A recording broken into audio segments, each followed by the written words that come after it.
Journey to the Centre of My Head. I've been thinking about enlightenment.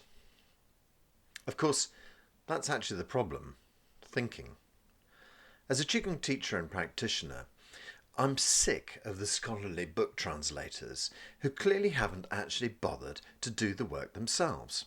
I've written before about the Golden Flower meditation where Wilhelm and Carl Jung, spent years analysing the text, but it was clear that neither had actually employed the techniques in their lives.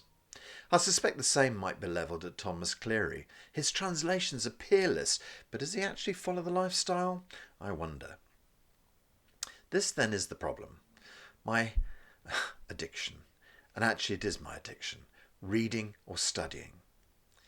It seems an anathema to the Western mind, the idea that reading might actually be addictive.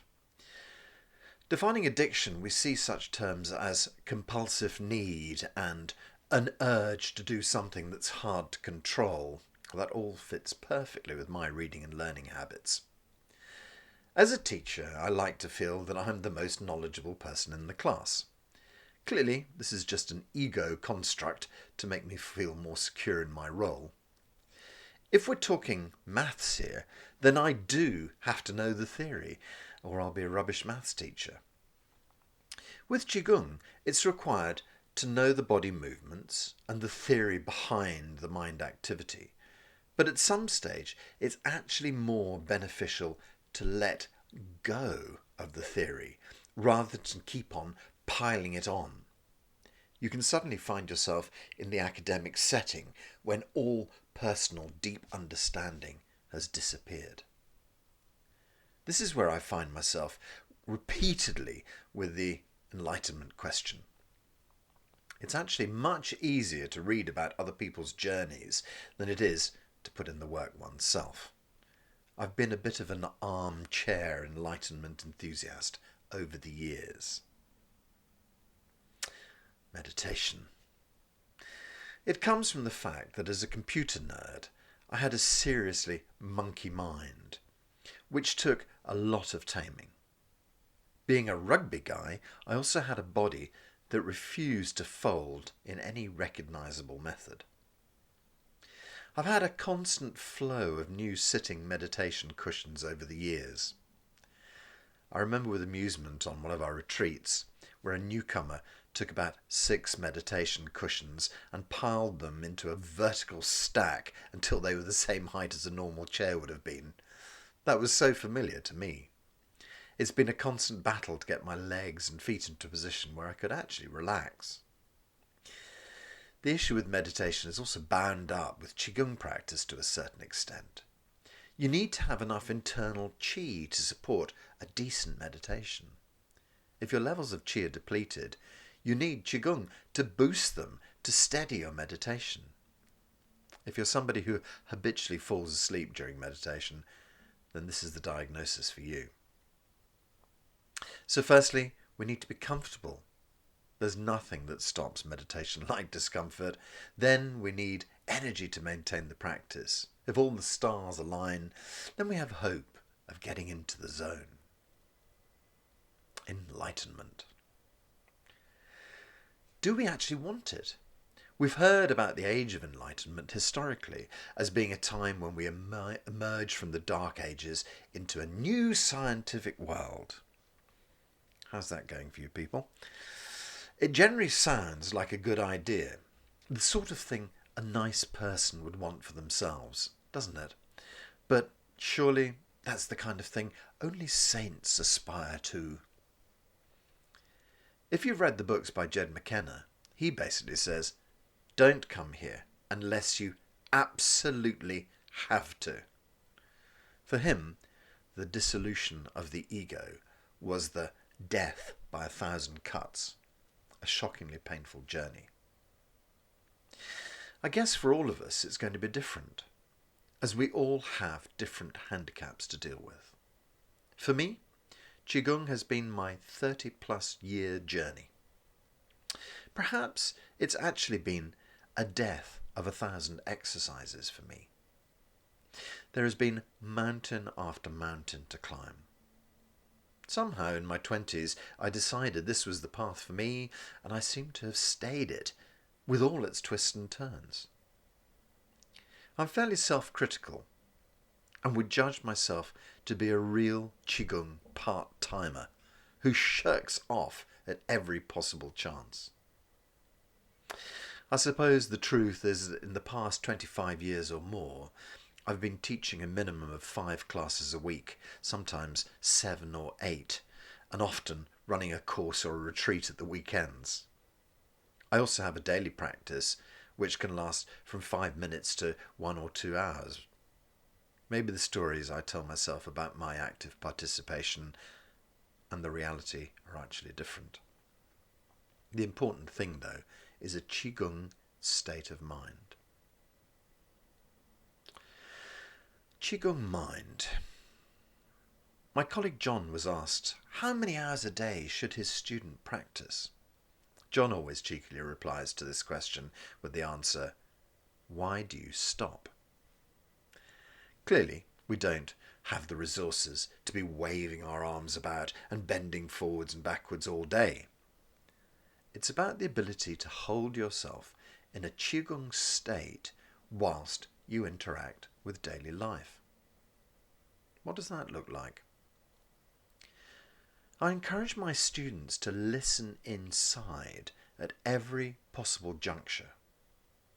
In physical exercise, it's seriously important to constantly be monitoring what your body is telling you and processing the feedback appropriately. There's really no point in coming to my online classes waving your arms about whilst thinking about the shopping, and then you end up with a pulled muscle. You end up thinking, this Qigong is too hard and it's too dangerous for me, and then you don't come back to class again. In this case, it really is you and not me. If you hurt yourself, you haven't been listening or concentrating inside. Anybody in the whole world can do Zhineng Qigong. There's not a single person who would not benefit from it. We have physical exercises, but we also have exercises that you can do in your head too, without even lifting a finger. There's a famous Zhineng story that does the rounds of a guy made paraplegic in an industrial accident in China, who studied and practiced the forms in his head day after day, until suddenly the feeling returned to his fingertips. He then redoubled his efforts and eventually brought himself back to full health and mobility. He became a Zhineng Qigong teacher after that and taught for many years. I know many people who actually met him. The power of your mind is awesome when directed powerfully and with the right tools. It's the old story of a 100-watt light bulb. It lights your room perfectly. If that power was focused into a laser, it would cut through steel plate. Your mind can be trained to be that laser. So the question and implication here is that your mind can be trained to be in a better state through your daily practice. It's all about balance and stability in Chinese medicine and culture. When your child crayons on the wall, when somebody bumps into the back of your car, when your queue in the supermarket stops moving and the others zoom onwards, when your partner says something stupid, can you hold your equilibrium? Can you listen inside? It's just the same as in the exercise class, listening to your body, but this time it's listening to your emotions. As we practice Qigong, we start to become aware of what makes us tick. We start to notice our reactions and learn ways to balance them accordingly. This then is a Qigong state of mind. This then is the daily practice that never stops. Once you become a Qi person, then everything flows better. You then discover that you never really stop practicing. You're just not always waving your arms around. Enlightenment practice. What actually happens when you spend ages in practice? Well, eventually you find that the Qigong epithet, moving meditation, is actually very opposite. You wouldn't necessarily think that doing something might eventually lead you to doing nothing, but it does. I think we can all associate with hours of colouring in a picture, gardening, walking in nature, where the brain has just spontaneously gone quiet. This is the zone that sportsmen talk of. Time stops. You're just very present. It's a common phenomena in Qigong. Your movement leads you to stillness. Stillness. Where does this stillness lead you then? Finally, we're starting to zone in on this idea of enlightenment. Please don't forget that I said I was rubbish at it and I'm a bit of an armchair enthusiast. Over the years, I've experienced this zone more and more. It's getting so that I can summon it up without too much effort. In this quiet state, I have had some experiences of what many authors in this area call complete awareness. I remember a spectacular event on a retreat up in Scotland with my school, the Three Monkeys School of Qigong. We were all gathered at Sami Ling, a Buddhist retreat centre we sometimes use in the wilds of the Scottish borders. We were practicing an evening standing meditation. It followed its usual course, my monkey mind chattering, my body shifting with discomfort, a short phase where these feelings started to fade into the background, when I might expect to hit the quiet zone. This evening, something else happened. The floor of the practice hall peeled away, as if the doors to an observatory had just rolled back. Suddenly, I was standing in or on the universe. What made this even odder was that I was totally aware of the people around me. The hall was still there, the students round me, but now the floor had become my own private window to the whole of the universe. Accompanying this visual experience was also an auditory experience where I could hear the rushing of air, almost like this reality was punctured and leaking out into the universe. I was able to feel that air brushing over my skin. I surveyed the glory of the universe for a while and understood the unity of me and it. There was no division, only oneness. It has to be said, it wasn't like being in a planetarium with identifiable stars or galaxies. More just the understanding that this was the oneness I was seeing. After a while, a feeling of fear started to build. I had the logical thought, I'm standing on nothing. I'm going to fall out of this reality into outer space. As soon as my logical mind had barged its way into the scene, everything stopped with a jolt. I nearly collapsed with the surprise of it all. It was so real, or unreal. Unity consciousness.